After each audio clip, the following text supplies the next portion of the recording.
Bienvenidos a Ifa Stories, donde la sabiduría ancestral se une con la narración moderna.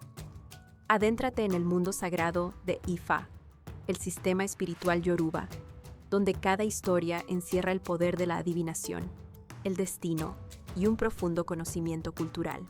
Acompáñanos mientras desvelamos los misterios de los orishas, las fuerzas divinas que guían nuestro camino, Orunmila, los irunmoles y muchos más.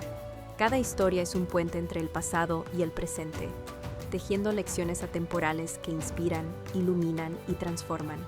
Abraza la sabiduría, honra la tradición y embárcate con nosotros en el corazón de Ifa.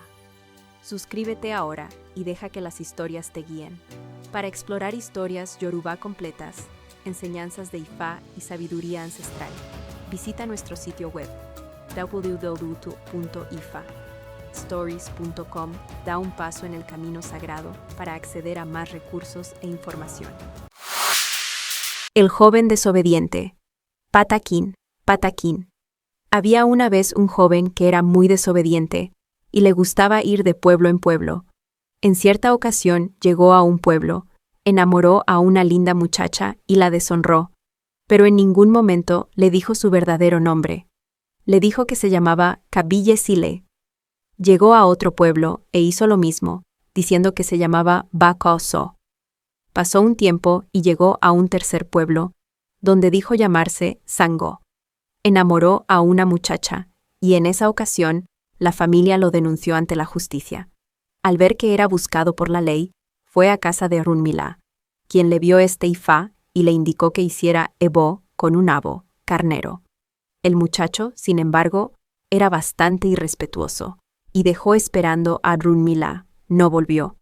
Las cosas empeoraron, y regresó a casa de Orunmila, quien le dijo: «Ahora, por falta de respeto, tienes que ofrecer Eure a Ifa para ver qué dice».